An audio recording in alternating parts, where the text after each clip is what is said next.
दोस्तों नमस्कार, मैं हूं शैलेंद्र सिंह और आप देख रहे हैं हमारा YouTube चैनल शब्द शैलेंद्र सिंह। आज हमारे साथ हैं डॉक्टर दीप्ति भल्ला, जिनका 17 साल का अनुभव है डेंटल सेक्शन में काम करने का, और उनके 2 हॉस्पिटल हैं यहाँ पे। एक हजरतगंज में है MB डेंटल एंड इम्प्लांट के नाम से, और दूसरा टूथ एंड इम्प्लांट के नाम से चौक जो ठाकुरगंज का एरिया है वहाँ पर, तहसीलगंज में। तो इतना लंबा अनुभव है डॉक्टर दीप्ति भल्ला का इस क्षेत्र में काम करने का। आजकल एक नई जो टेक्नोलॉजी है वो आई है, जिसको हम कॉस्मेटिक डेंटिस्ट्री के नाम से जानते हैं।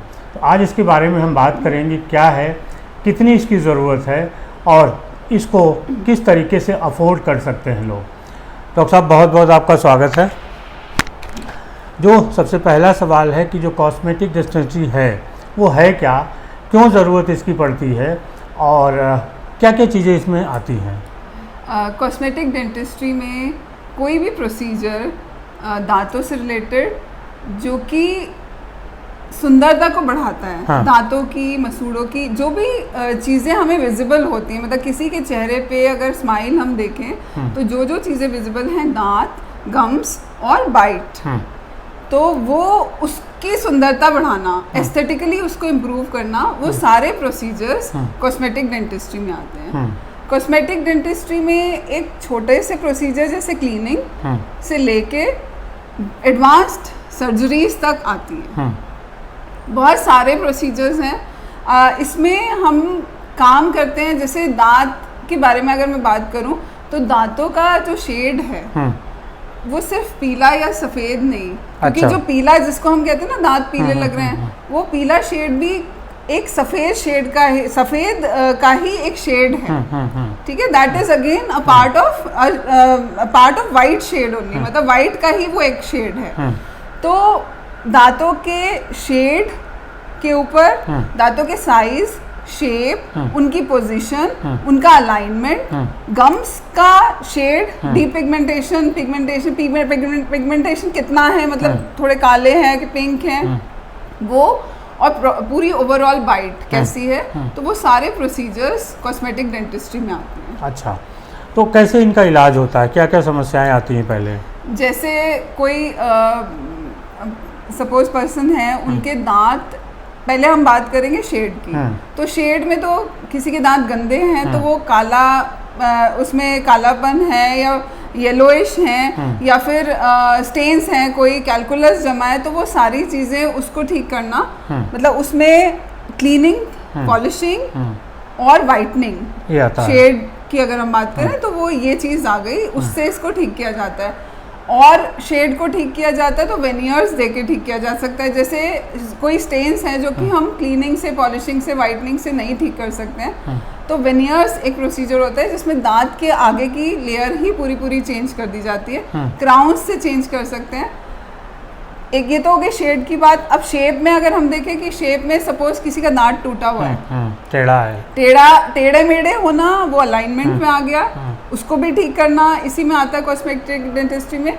और एक चीज़ है कि दांतों के बीच में जैसे गैप्स हो गए, वो बहुत बड़ा एक चीज़ है कि गैप्स नहीं लोग पसंद करते हैं, वो भी, उसको ठीक करना भी कॉस्मेटिक डेंटिस्ट्री का पार्ट है, ठीक है। तो दांतों और उसमें जैसे टूटा हुआ है ना, तो टूटे हुआ सपोज किसी का चिप्ड ऑफ है, एक कॉर्नर टूटा है, तो वो एक सिंपल फिलिंग से या बॉन्डिंग जिसको हम कहते हैं उससे ठीक हो सकता है। अगर किसी का ज़्यादा चिप्ड ऑफ है तो या तो फिर क्राउन से या फिर वेनियर से ठीक कर सकते हैं उसे।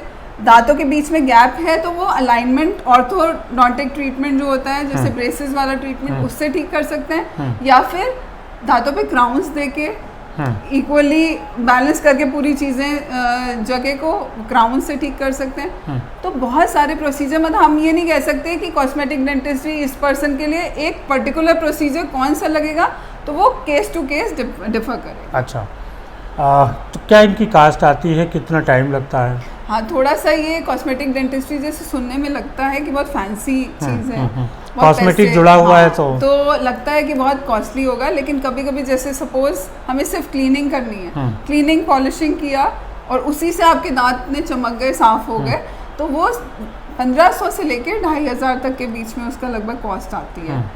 अगर प्रोसीजर है बॉन्डिंग, जैसे बॉन्डिंग किसी का चिप्ड ऑफ है उससे ठीक करना है, तो एक फिलिंग का खर्चा 1500 से लेके अगेन 3000 तक के बीच में वो कॉस्ट आती है।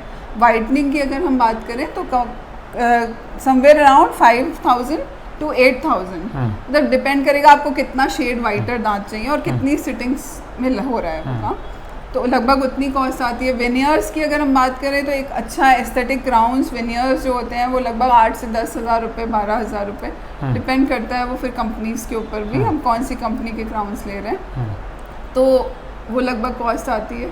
और गम सर्जरीज जैसे मैंने बात करी ना कि गम का, जैसे किसी के काले हैं दांत, वो गम्स काले हैं, थोड़े थोड़े पिगमेंटेड हैं, तो वो डी पिगमेंटेशन एक प्रोसीजर होता है, उसमें ये करते हैं कि ऊपर की लेयर जो होती है ना गम्स की, उसको रिमूव किया जाता है, मतलब माइक्रो एब्रेशन, बहुत हल्की सी एकदम माइक्रोन्स में लेयर रिमूव करी जाती है, तो वो या तो लेज़र की मदद से या फिर सर्जिकली करी जाती है, तो उसमें थोड़ा सा 10 से लेके लगभग 15,000 से 20,000 तक का खर्चा आता है। तो बहुत कम अमाउंट में भी कॉस्मेटिक डेंटिस्ट्री के प्रोसीजर्स हो सकते हैं, और थोड़ा सा एडवांस सर्जरीज अगर किसी की होनी है तो उस तक भी। और अगर ऑर्थो ट्रीटमेंट है तो जैसे ब्रेसेस वाला जो ट्रीटमेंट आता है तो लगभग 40,000 से लेके, और ऐसे 40 से 60,000 के आसपास का जो 1 से 1.5 साल का खर्चा है वो। नहीं तो फिर अगर अलाइनर्स पे हम जाते हैं, आजकल बहुत इन है अलाइनर्स, आपने देखा होगा बहुत सारे एड्स में कि एक ट्रांसपेरेंट फेस पहन के दांतों को अलाइनमेंट ठीक किया जाता है, तो वो लगभग 1 से 2.5 लाख रुपए तक का खर्चा आता है। अच्छा, कौन कौन लोग इसको कराने ज़्यादा आते हैं? ज़्यादा वो लोग कराने आते हैं जो कॉन्शियस हैं पिक्चर्स। अच्छा, आपने एक आजकल बड़ा ट्रेंडिंग एक चीज़ देखी है, जब भी हम सेलिब्रिटीज़ की पिक्चर्स आजकल देखते हैं तो उसमें एक लाफिंग पोज देखा है आपने, जो दुल्हन होती है वो हंसते हुए पोज देती है।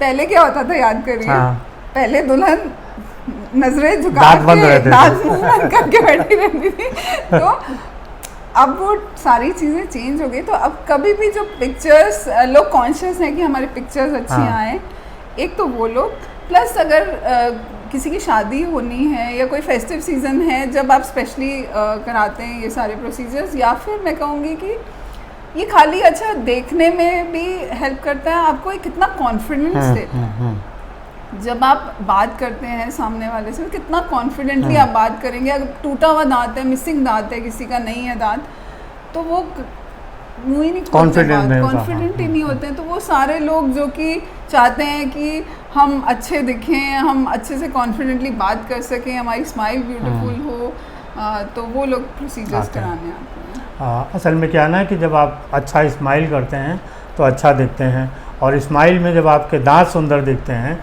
तो उसकी खूबसूरती और बढ़ जाती है। यही वजह है कि डॉक्टर साहब ने जैसे बताया कि पहले दुल्हनें नीचे देखती थी, दांत बंद रहते थे, लेकिन अब स्माइल और आपके खूबसूरत दांत खूबसूरती का एक हिस्सा हैं। इसीलिए अब बहुत सारी चीज़ें ऐसी हैं कि जो उनको भी खूबसूरत बनाने के लिए मिल रही हैं। तो बहुत शुक्रिया डॉक्टर साहब, आपने इतनी अच्छी जानकारी दी, और दोस्तों आपका भी शुक्रिया कि आप लोग इतने लंबे समय तक हम लोगों को देखते रहते हैं। शुक्रिया, धन्यवाद।